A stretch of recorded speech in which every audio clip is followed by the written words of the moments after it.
really love alternate building, and we've just been practicing with some light earth. The great thing about light earth is we just deal with you build these post and beam buildings, which councils and so forth understand. They don't really understand a lot of other stuff, but you build the posts and beams and infill them, and let's go and have a look at what we did. The really great thing about this way of building is it uses just waste basically, so sawdust. Put a little hole in the middle and then put some cement in and work out how much you want to put in. Really we only put 2 buckets of sawdust and 1 shovel full of cement, so it's really cost effective and good for the environment.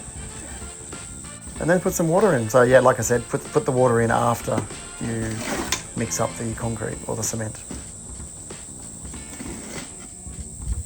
Mix it up really good. We did make a bit of a mistake. We didn't mix it up fully enough, so mix it right in and put some weeds in or some straw. We'll use weeds this time, so another waste.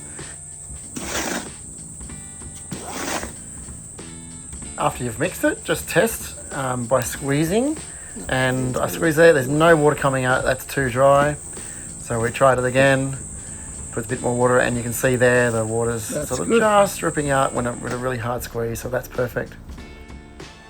And this is the post and beam. See how we've actually drilled screws through, and that sort of helps hold the light earth in place. And now you're ready to get some boards and screw them on to the posts, and you need a decent thickness so they don't bulge and bend. You're putting not too much, but a little bit of pressure on these boards. So just go ahead, put your light earth in there. That's just a little example. And then tamp it down quite firmly, actually, with a stick, with a bit of 4x2 or whatever you want to do there. And you need to do that. That's the secret, really, is to do it decent compaction. Otherwise, you won't get a good result. And the great thing about this method is it's really easy for the community to get involved. Here you can see that we're actually just working on the end bit at the top where you can't tamp it down, and you do it by hand.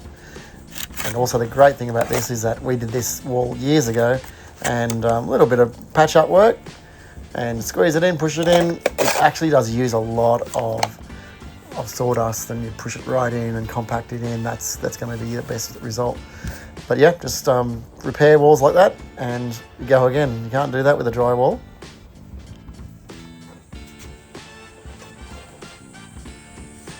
So here's some mistakes that were made here. So here's hasn't been compacted like here, so people just should have compacted this a little bit further than they did.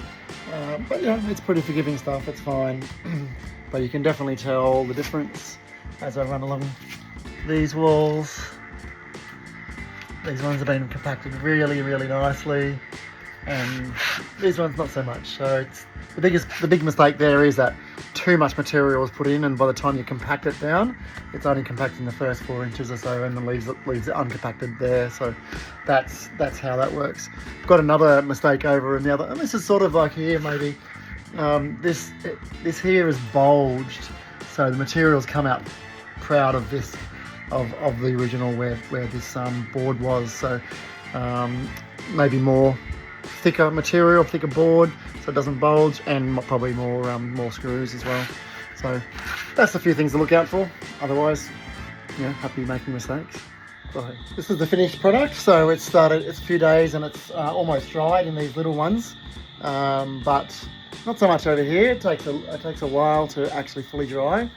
You can see the smaller ones that I did here have almost dried. So the benefits of these walls, as you imagine just a normal corrugated iron wall and how much heat just gets dissipated through.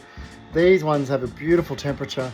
Even on a hotter day, these are quite cool. So it's a form of thermal mass, it's a form of insulation. It works very well. So you can do your whole house in light earth and out of waste, and it's a really cool thing to know, to learn, and to try one day. You can build your own house in it.